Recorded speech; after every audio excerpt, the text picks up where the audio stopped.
how I learned my room and why it was so helpful. See, the way the human ear works, it has a tendency to get beat up the more you feed at it. Like if you put a lot of brightness in your song, after you're sitting there mixing for an hour or two, it won't sound bright anymore. To you, it might even sound dark, but it could sound way out of the realm of what anything you like will sound like in your room if you were to listen to a reference. That's the benefit of listening to references. When you're mixing, if you're not flipping up and like putting on a reference while you're in the middle of your mix, a reference that's in the same genre vein of the music you're working on, the same kind of music, I think you're really doing yourself a disservice. But the way people, like what they're focused on when they're listening to references, that's something that you need to learn also. You need to learn how to focus on one element or two elements within a mix, and it could be different songs for different things, but you shouldn't listen to the whole reference as a whole and try to make your song like that. You should pick something like the bass. How loud is the bass in relation to the other instruments on this reference? And now how loud is it on my song? How loud is the kick in relation to the other instruments on this? And how loud is it in my song? And these could be different songs. One for the kick as a reference, one for the different song for a bass reference, different song for a guitar reference. You could pull up a lot of different songs, because I can't stress to you enough, if you listen to albums, a lot of times they're not mixed by the same person, but any number of reasons, one song won't have the same amount of bass compared to another on that same album. A lot of times you could get a song that's a ballad and it will have a totally different amount of low end than a song that's not a ballad, for example. And it's not always that way. It could be, I was listening to the Audio Slave first record the other day because, it sounds really good. The album sounds great. The song Show Me How to Live, especially, was always one of those songs where wherever I listened to it, I was just blown away by the way the guitars and the bass sound, and the bass sounds loud on that. It's very present and loud. And then if you listen to, Highway or like I Am the Highway or any of the other ballad type songs on that album, the bass is significantly lower. It doesn't play the same role in the song. So on the same album, just by flipping through it to different songs, you get such a difference. And that's the benefit of, actually, it's such a great thing to see that like in real time, and because you realize no matter what you do with your mix, you could be okay. Like if the bass is a little lower on this song, it might be the way it had to be because of everything else. Or if it's a little louder, it might be okay. So in other words, there's this huge window of possibility for acceptance of something to sound good. Because the last thing I ever did was sit in the car and say, oh, there's not enough bass in I Am the Highway, but there's, and there's too much bass in this. I didn't say that. I just listened to the album and loved it. So what I'm saying is there's a logic to the fact that you have more of a window than you realize for what is good, but you also need this back and forth because you are trying to develop bearings. The references when you're mixing, nothing beats that. And it's super easy to do if you send your output jack. There's so many ways to do this, but this is one way that people could do if you just have the right cables or adapters. If you're working on a laptop, for example, or a desktop, use the output jack that you usually feed headphones with and just send that's an out, send that into an input on your interface. Like they make a lot of those, that's a stereo cable that's going into your laptop or your computer. That's a stereo cable.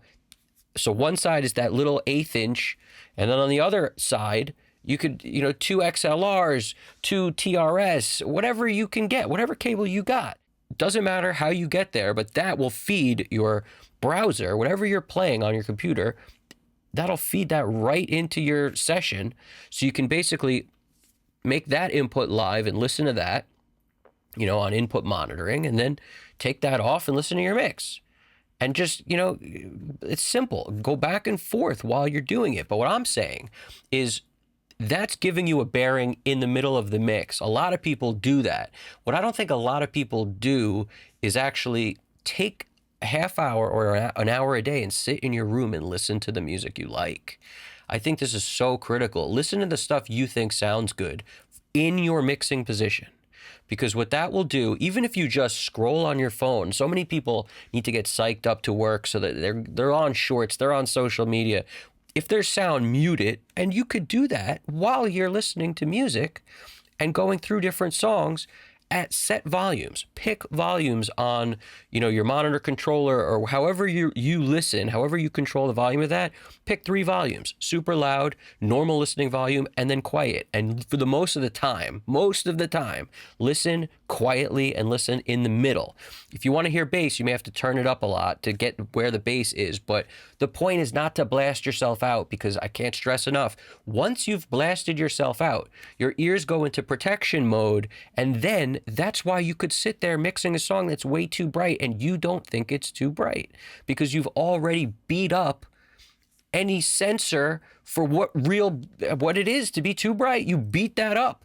So because that's gone, now nothing you do is going to sound good. And when you listen to a reference, it sounds super dark to you. If your reference sounds dark to you, something you love that's a reference, not your music, sounds amazing to you everywhere in the world, and then in your studio it sounds super dark, you know that for whatever reason, whatever modes you got going on, you cannot hear the high end the way you might want to typically in your room. And you can only tell this if you come in fresh. But what I'm basically telling you is, by listening for a half hour to an hour a day, you're going to recalibrate in your head over enough time. You will recalibrate for what sounds good in your room. You'll realize this is how it should sound when it's right.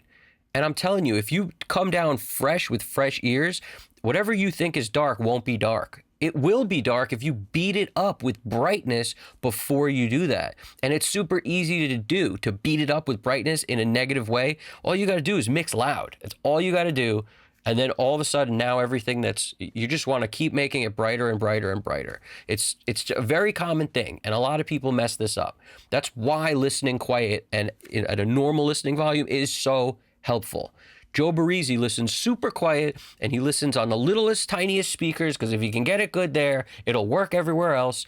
There's reasons people do this stuff, okay? So... And I don't want to get into Fletcher Munson and all this nonsense and all this. I mean, it's all true. At a certain level, the bass flattens out. Yeah, but you don't got to think about that, really.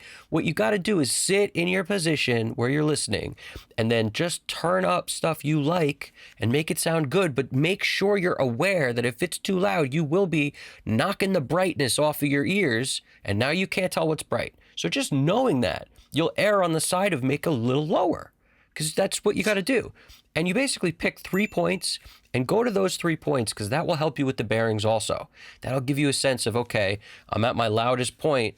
That's how it should sound when I listen to stuff I like. Now, what does mine sound like? Ooh, okay, that's what I'm talking about. But that half hour to an hour that you're going to practice this on a daily basis, you should change in your head how long you think it will take you to become a great mixer. If you set that number at years, then you'll be happy when in a year you're getting your bearings and you're starting to get really happy with your work.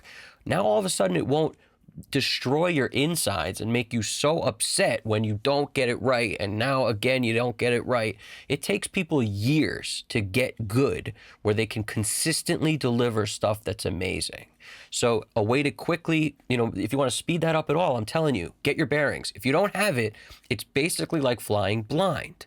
It's like a pilot who can't see and all his instruments don't work, the things that tell him where the horizon is. So what that means is he could basically flip over and be flying upside down, and then when he thinks he's climbing, he's actually diving towards the ground. And there's tragedies that happen when that happens, just like when you're mixing. If you're not using a reference, you're flying blind. You don't know what things should sound like. It's not just what your ears think sound good.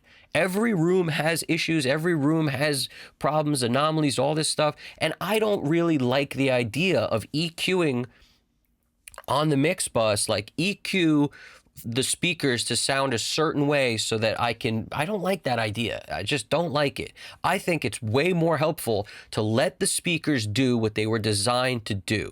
In other words, you're trying to get around the physics of the speaker with some EQ on a freaking plugin. Like, nah, man. The speakers are designed the way they are designed to sound a certain way. You cannot pump 40 hertz into an NS10 and make it sound right or good. It won't work. So what I'm saying is you can't really EQ your speakers with a plugin and have great results. in my opinion. I know everybody's got opinions, so I love to hear them. But the bottom line is, don't do that. What you should do is you should just make sure you get a sense of what your speakers sound like. And use headphones if you have that instead of speakers. Get a sense of what the headphones sound like. All right. And if you want to spend like at least a half hour doing it, spend 15, 20 minutes on one set, spend the other 15, 20 minutes on the other set, whether it's headphones or speakers, whatever. And if you got a little more time, then do that at, multiple times in the day. Don't just do it all in the beginning. Like, that's a good tip too. If you're going to spend like an hour a day listening to music in your room, that is so much more helpful than so many other things people could be doing, like trying the latest and greatest plugins. And it's nonsense. You might as well get really good at the tools you have, but learn your room, and then your consistency will go up. Rather than learn a new plugin all the time because you're trying to get the edge on some EQ that's all the same and it's just different packaging, different GUI, and you think that's going to make a difference. It won't. What will is learning your room or learning your headphones so you know what sounds good compared to what you're doing. That's the key. All right. And make sure your volume of what you're working on is comparable to the reference. Start by lowering your volume below what the reference is. And usually when you're feeding in from Spotify or iTunes or any of this, no matter what you do, usually the reference is going to be quieter than what you got in your DAW. So my suggestion is, first of all, make sure all that stuff that says normalize or make the volume the same, turn all that off in your, Spotify and in iTunes and YouTube Play. Turn anything off that's going to normalize volume, no matter what, so that you could basically make sure you're getting what the mix sounds like as accurately as you can, and use more than one song, but make sure you lower what you're working on a little lower than the reference, and then just make it gradually louder until something matches. Like, you could put like a PAZ, put an analyzer on it, something that will give you a digital readout of what the volume is in LUFS, for example, and then just try to match that from your reference, whatever track you have your reference feeding to. There's a plugin on that that's giving you some sort of numbers. It's -8.5 LUFS, it's -12, whatever it is. And then you'd get yours to the same thing. So you put that at the end of your chain, and you want that to be close. But if you didn't even have that, because for years I didn't even do it with that, all I did was get something to match. Like, I'd be like, okay, now the guitars are the same level in this song as mine. Now, compared to the guitars, where is the bass sitting? That's what I would do mentally once I got the guitars to be the same volume. Or, okay, the kick is the same in this reference and in my song. Now, where is the bass sitting in relation to that? Now, that's what I'm focused on, but I got the kick to be the same level before I did it. Or if it's vocals, now the vocals are the same level. Now, let me compare how thick this vocal is compared to this, and does it stack up? You see what I'm saying? That's the goal, is you got to you might have to set the volume on your track when you're referencing things different for each track. That's totally okay. And it's normal. Even on the same album, like I said, there's going to be different volumes of songs, more bass on one, less bass on one, on the same album, mixed by the same guy. So everybody starts from scratch when they're mixing. Nobody starts from it's done and now let's just mess with a few things. So you got to realize you have a window, and there's going to be a window of possibilities of what will work. But if you don't get a sense of when it needs to be this, because this sounds great everywhere to me, and now in my studio, compared to my track's super bright, and this thing's so much darker. Well, now you know. You got to make yours darker, or it ain't going to work in the world. That's the point. So you have to get good with this. There's no quick, easy fix for this, but this is super helpful, and it's also not the hardest thing to do. It just takes time, and over enough time, you will get it. Don't try to like force it in there, half hour in the morning, half hour sometime at lunch. And then I'm telling you, while you're mixing, pull up the references. Very, very, very helpful. Some guys did away with this. Once they learn their speakers enough, they don't need to reference things. Very common also. But getting there, reference things. And a lot of guys that are super pros, Pensado talks about it all the time, he still references stuff. You gotta reference stuff sometimes. It helps. But stay within the same genre, style, it doesn't have to be the same exact tempo, but things will be different if a song is a ballad compared to if it's like a driving heavy song. Everything's going to be different. So I get as close as I can to the feeling. This song feels like this. Now let's get another one that's similar to that. And then I have playlists that are set up for these things. So I hope that's helpful. All right. You guys got this. I want everybody to keep this in mind. We all go through that moment where we are extremely depressed as soon as something that we've been working on, that we say to ourselves, today's the day it's going to be done, and then it's not. That eats at us. Don't let it eat at you for very long. All it's going to do is ruin that day for you and make you less productive. All you have to do is realize we've all gone through this. All of us. We all had to learn our room. All of us. Nobody got a free lunch on this. We all had to learn our headphones, learn our room. We all went through the same thing. So just realize you're in the same boat as everyone else. You will get there. Just give it time. Your ears will develop. Forget who commented it, but somebody wrote a great one. They said ears take years. It's very, very true. All right. It's one of the reasons I love this so much is because it's a puzzle that's like an ongoing forever puzzle that you're always trying to solve every time you mix a song. Well, once you figure out your room, now all of a sudden you got your bearings. It's like you got the border going, and a little bit, it really helps you build the puzzle every time when you know where the border is. You got something. Trust me, super helpful. So don't waste another day. Every day you're scrolling mindlessly. Do that in your studio, listening to music. I'm telling you, you'll thank me later. All right.